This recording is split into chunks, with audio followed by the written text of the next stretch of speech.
Thanks, Jim, for joining us today. And I want to get straight to the topic, trying to stay ahead of any supply constraints while dealing with higher costs for labor and commodities. So how does waste management juggle it all, especially these higher prices? Well, I mean, just like every company, we've had pressure on, pretty significant pressure on labor costs. We're pretty good at passing that through to our customers in the form of price increases. Pricing for our customers, because waste is such a small percentage of their overall, cost structure, it doesn't impact them as much. So pricing for us has been the way we've been able to pass through these cost increases. Supply chain's been a little different. Supply chain, we order somewhere in the neighborhood of 1,500 to 2,000 trucks a year. We'll be lucky to get half of those this year. So supply chain has affected us, but we're doing well, even that considered. Wow, half. That's quite a drastic difference than what you were expecting then. And this is a big deal, too, because you're investing in new recycling infrastructures, right? So this is really impacting, I guess, the near term? Yeah, so far we have not seen the big supply chain disruptions impact those investments we're making in the recycling business. We announced that both for our recycling business and our renewable natural gas business on our last quarter call, we announced an increase in the investment there to the tune of over $1.5 billion. And we're even accelerating that further. It helps us to produce a better product out of the back end of those recycle plants, also helps us with the turnover that we're seeing. We can take advantage of that by reducing labor costs. And you're just talking about recycling, the products that come out of recycling.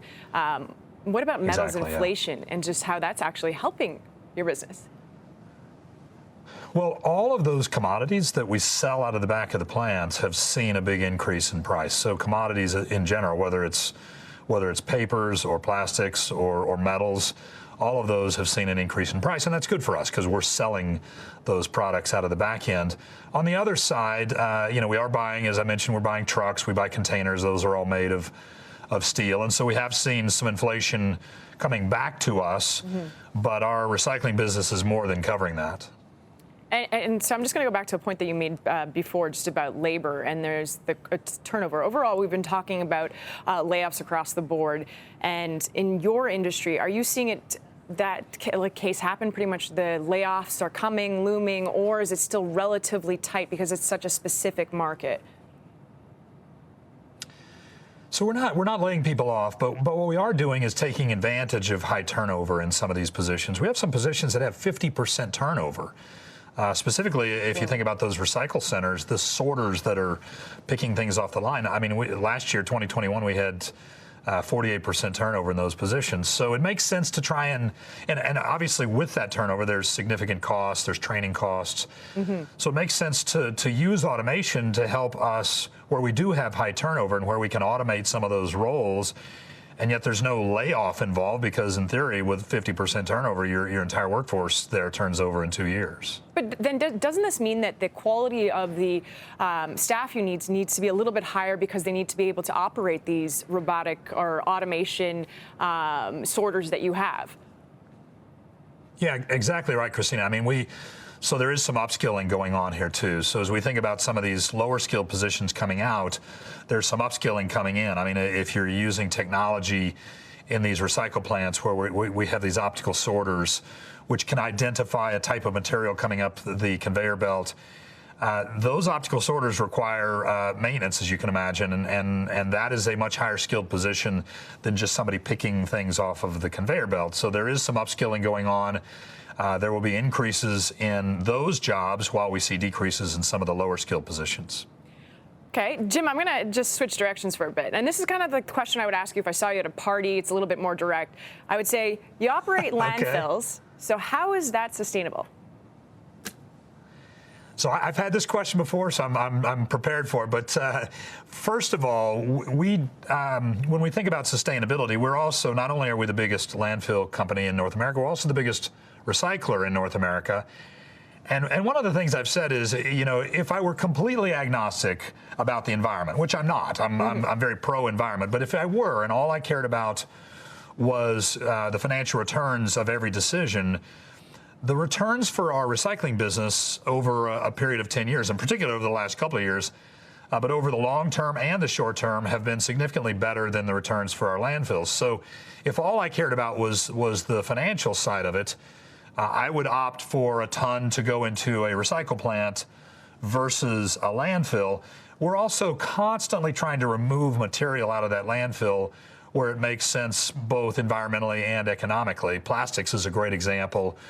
We bought a company called Continuous Materials. We take low-value plastics out of the landfill, turn it into a roofing board. We're looking at how do we take films, shrink wraps, things like that out of the landfill, which really they don't decompose. I mean, it's going to take whatever, 700 years for it to decompose. There's a higher and better use for that material. So we really are focused on the sustainability aspect. At the same time, landfills serve a very important purpose. I have a specific recycling question. If you're trying to pull out all the plastic, does that mean that it has to be cleaned in advance or else it's completely not usable for recycling? So do you have to have that process in place as well? It depends on the type of plastic. I mean, obviously, plastics that have food contamination to them, yeah, there has to be some cleaning involved. But in many cases, there's a heat aspect to it.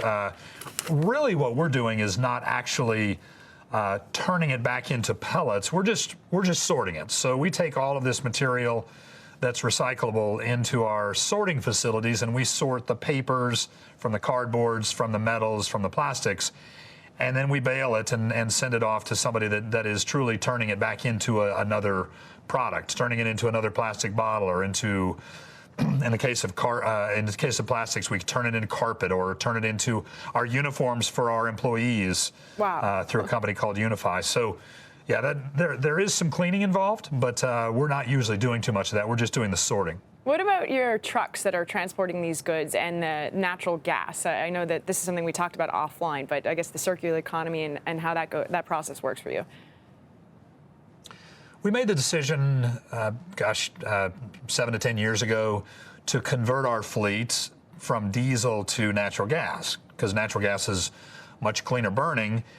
So we've accomplished almost 75% of that. We still have 25%ish of our fleet left that's diesel. We do get asked a lot, would you make a similar shift to electric? And the answer is yes.